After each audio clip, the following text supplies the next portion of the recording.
அனைவருக்கும் வணக்கம். Election result பார்க்கும்போது ஒரு நாம் தமிழர் கட்சிக்காரனா இத்தனை வருஷமாக யூடியூப்பில் மக்களுக்காக பேசினாவும் அண்ணன் சீமானுடைய உழைப்பை தொடர்ந்து பார்த்தானாவும் சொல்கிறேன்.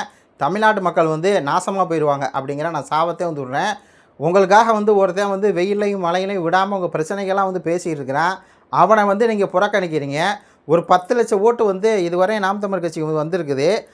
ஒரு 3.96%. அதுவே எவ்வளோ நேரம் பாருங்கள். இப்போ மணி எத்தனை? 2:19 நான் இப்போ பேசியிருக்க நேரத்தில் 2:19 ஆயிடுச்சு. 5 மணியோடு முடிஞ்சிடும். எலெக்ஷன் ரிசல்ட் தெரிஞ்சிடும்.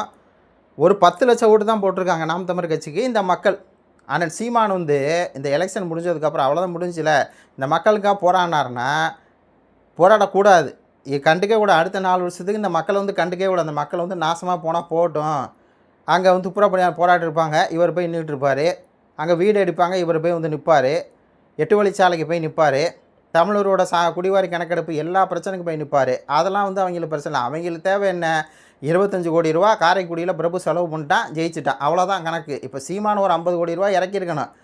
சும்மா காசு இல்லாமலாம் அரசியல் பண்ண முடியாதுங்க. சும்மா நான் மக்கள் சேவை பண்ணுறேன்லாம் அரசியல் பண்ண முடியாது. இந்த மக்களுக்கு காசு தான் தேவை. அந்த மக்கள் காசு கொடுத்தா ஓட்டு வாங்கிக்கலாம். அந்த மக்களுக்காக உழைச்சா அதெல்லாம் கிடையவே கிடையாது. சீமானை என்ன பண்ணணும்? எவன்கிட்டையாவது காசை கொள்ளையடிச்சு திருடி வச்சுக்கணும். காரைக்குடி பிரபு என்ன பண்ணுறாப்புல? கொள்ளையடிச்சு திருடி தான் வச்சுருக்காப்புல. பல பேர்த்திட்ட திருடி வச்சுருந்த சுத்தானே காரைக்குடி பிரபு இன்றைக்கி ஜெயிக்கிறாப்புல. சீமானெல்லாம் அங்கே 3ஆம் இடத்தை பார்த்தோன்னே எனக்கு நெஞ்சமெல்லாம் பதறுது. என்னடா நடக்குது இங்கே? என்னடா இன்னும் இந்த மக்கள்லாம் இப்படி போயிட்டாங்களா?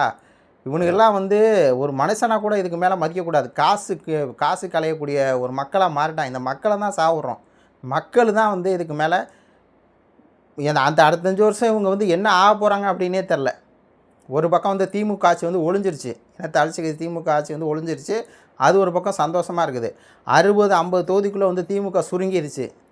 சென்னை முழுக்க திமுக வாசோட்டம் ஆயிடுச்சு. அது ஒரு பக்கம் சந்தோஷமாக இருந்தாலும் இன்னொரு பக்கம் நாம் தமிழர் கட்சி இவ்வளோ பெரிய படுதோல்வி அடைஞ்சிருக்கு. இதுக்கு மெயினான காரணம் என்ன தெரியுமா? ஆனால் சீமான் அவர்கள் உண்மையாக இருக்கணும், நேர்மையாக இருக்கணும் இந்த மக்களுக்கு அப்படின்னு நினச்சா தான். நம்ம கொள்கையை பேசணும், கோட்பாடை பேசணும். நான் போனதுக்கப்புறம் கூட நான் ஜெயிக்கலைன்னா நான் போனதுக்கப்புறம் என்னுடைய பிள்ளைகள் இந்த களத்தில் நிற்பாங்க அப்படின்னு நினச்சா தான் தப்பு.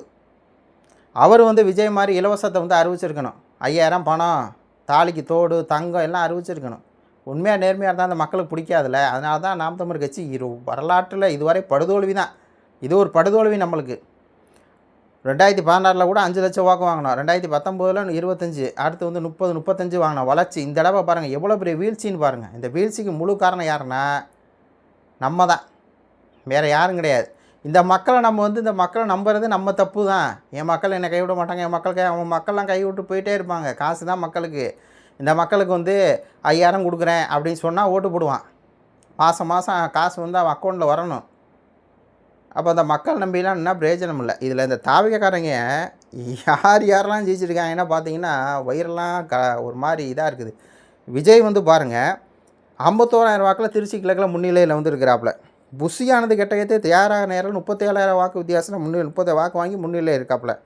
அதே மாதிரி இந்த ஆதவ அர்ஜுனா 32,000 வாக்கு வாங்கி முன்னிலையில் இருக்காப்புல. நிர்மல்குமார் 51,931 வாக்கு பாருங்க முன்னிலையில் இருக்கிறாப்புல. அதே மாதிரி இந்த முஸ்தபா ஒரே ஒரு குழுக்கள் வரான் முஸ்தபா அப்படின்னு நம்ம சொல்லுவோம். ஆனால் அந்த முஸ்தபா கேட்டுக்கு 44,000 வாக்கு வாங்கியிருக்காப்புலங்க. இவங்க எல்லா மக்களுக்காக புரட்சி பண்ண புரட்சியாளர்கள். சீமான் அவர்கள் ஒன்றுமே பண்ணாமல் நடிகை வீட்டில் தூங்கிட்டு இருந்தார். வீட்டில் தூங்கி இருந்தவனுக்கு தான் மக்கள் ஓட்டு போட வந்துச்சு.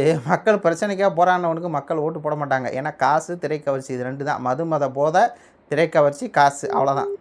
இதில் பாருங்கள் முதல் வெற்றியாக தூத்துக்குடி தொகுதியின் தாவேகா வேட்பாளர் ஸ்ரீநாத் எதிர்த்து போட்டிக்கிட்ட அமைச்சர் கீதா தேவனை தோற்கடித்து 10 சுற்றுகள் முடிவில் 15,971 ஓட்டான். புரட்சியாளன் உனக்கெல்லாம் ஓட்டு போட்டு வச்சுருக்காங்க. மொத்தம் தாவேகா 111 தொகுதியில் முன்னிலை. அதிமுக 64, திமுக 59. இதில் அதிமுக அழிஞ்சது நம்மளுக்கு சந்தோஷம் தான். ஏன்னா அந்த அதிமுககாரங்க கொட்டை மொத்தமாக அடங்கி போச்சு.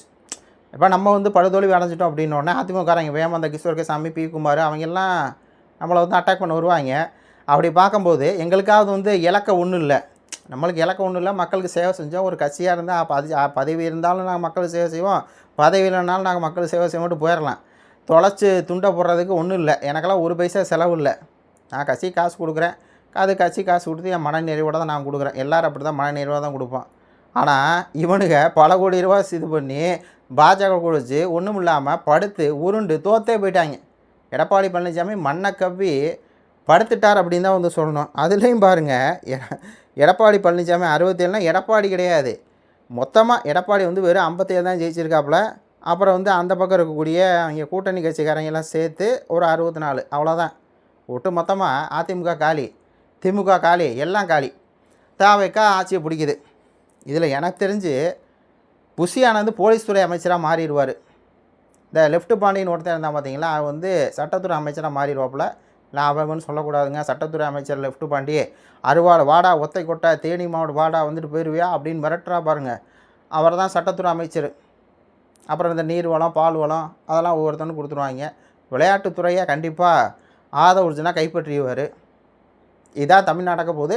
அடுத்த 5 வருஷம் தமிழ்நாடு எப்படி குட்டிச்சவராக போகுது அப்படின்னு சொல்லி பாருங்கள். நடக்க போகுது. இந்த மக்களுக்கு வந்து அப்போ தான் தெரியும், இலவசம் நம்பி ஓட்டு போட்டோம், விஜய் காசரான்னு ஓட்டு போட்டோம், திரைக்கவர்ச்சின்னு ஓட்டு போட்டோம், திமுக ஆட்சியில் என்னென்ன கொடுமையில் அனுபவிச்சோன்னு சொல்லி இந்த மக்கள் சொல்கிறாங்களோ அதை விட 5 மடங்கு கொடுமையாக தாவேக்கா ஆட்சியில் இவங்க படுவாங்க. அவ்வளோதான் நம்ம வந்து சொல்ல வேண்டியிருக்குது. ஆனால் நம்மளை வந்து தோக்கடிச்சாங்க பாருங்கள். 10 லட்சம் வாக்கு வந்து வந்துருக்குது, மிஞ்சி போனால் நம்மளுக்கு 20 லட்சம் வாக்கு வரும். அவ்வளோதான் இருக்குது. அதை வந்து இதுக்கு மேலே நான் போலியாக வந்து உங்களுக்கு ஹோப் கொடுக்க விரும்பலை. சீமானா 3ஆம் இடம் தான், அவர் வந்து ரொம்ப வாக்கு கம்மி. அவர் பிரபு வந்து 34,000 ஓட்டு இருக்கார், இவர் வந்து 20,000 ஓட்டு இருக்காருன்னா மாங்குடி. சீமானா 8,000 ஓட்டுலேயே இருக்கார். இந்த மக்களுக்கு காசு தாங்க பிரம்மாண்டத்தை காமிக்கணுங்க. அது இல்லைன்னா ஒன்றும் பண்ண முடியாது. எல்லாம் இருந்துமே திமுக தோக்குறாங்க, புரியுதுங்களா? எல்லாம் இருந்துமே அதிமுக தோக்குறாங்க. டிவி இருக்குது, பணம் இருக்குது, பொருள் எல்லாம் இருந்துமே தோக்குறாங்க. நம்மள்ட்ட ஒன்றும் இல்லை. ஆனால் நம்ம இவ்வளோ படுதோல்வி அடைஞ்சது காரணம் என்னென்னா இதுதான். பிரபு 25 கோடி செலவு பண்ணுறாப்புனா நம்ம வந்து 50 கோடியாக செலவு பண்ணணும், அப்போ தான் ஜெயிக்க முடியும். சாதி வாக்கு, சுயேட்சை வேட்பாளர் விலைக்கு வாங்கிறது, பல வேலைகளை தில்லாலங்கடி வேலையை செஞ்சு ஜெயிச்சிருக்காங்க. வயிற்றெல்லாம் எரியுது. தமிழ்நாட்டு மக்கள் வந்து இப்படி இருக்காங்களே, ஒரு கொஞ்சம் கூட ஒரு இது இல்லாமல் இருக்கிறாங்க. ரெண்டாவது, தமிழ்நாட்டு மக்களுக்கு என்ன அப்படின்னா, நாம் தமிழர் கட்சின்னா அது ஒரு இனவாதம் பேசக்கூடிய கட்சிங்கிற மாதிரி பிராண்ட் பண்ணிட்டாங்க. அது ஒன்று இருக்குது. இலங்கை தமிழருக்காக பேசக்கூடிய கட்சி அப்படிங்கிற மாதிரி பிராண்ட் பண்ணிட்டாங்க. அது ஒன்று இருக்குது. விஜய் வந்து ஒரு பொதுவான ஒரு ஆளாக வந்து இருந்துக்கிறாப்புல. அவர் காவேரி பிரச்சனை, முல்லை பெரியார் பாலாறு எதுக்கும் போராட மாட்டார். காவேரி டெல்டா மக்களுக்கு பிரச்சனைனா நம்ம தான் போய் நிற்போம். ஆனால் அவங்கெல்லாம் பூரா விஜய்க்கு தான் ஓட்டு போட்டிருக்காங்க. மக்கள் வந்து அப்படி தாங்க, எப்பயுமே வந்து காசு பணத்துக்கு தான் ஆசைப்படுவாங்க. 5000 கொடுத்தா ஓட்டு போடுவாங்க. அதுதான் நடக்கக்கூடிய விஷயம். இவங்களெல்லாம் அதுக்கு மேலே நம்பிட்டு இவங்களுக்காக நம்ம வந்து போகிறது, வழக்கு வாங்குறது அதெல்லாம் இருக்கக்கூட. அடுத்த 5 வருஷம் வந்து நம்ம சாஃப்ட் அரசியல் பண்ணிட்டு போயிட்டு இருந்தா, விஜய் ஆட்சியில் வந்து இப்படி ஒரு துன்பம் நடக்குதா, கரெக்டு சூப்பர் அப்படின்ட்டு நம்ம போயிட வேண்டியதான். அடுத்து எலெக்ஷன் வரும்போது மட்டும் நம்ம தேர்தலில் என்ன ஒன்று, விஜய் 2,500 கொடுக்குறேன்னு சொன்னார், அடுத்து 5000 கொடுப்பேன், நான் 10,000 கொடுக்குறேன்னு சொன்னேன். அப்போ தான் நம்மளாம் அரசியலுக்கு வரணும். இல்லைனா அரசியல் பேசவே நம்மளுக்குலாம் தகுதி இல்லை. இந்த மக்கள்கிட்ட உண்மை நேர்மையாக இருந்தாலும் ஜெயிக்க முடியாது, தோற்று தான் போவோம். தத்துவ அரசியல், கருத்தியல் ரீதியான அரசியல், கோட்பாடு அரசியல்லாம் இங்கே எடுபடாது அப்படின்னு சொல்லிட்டு இந்த காணொலியை முடிச்சுக்கிறேன். நன்றி, வணக்கம்.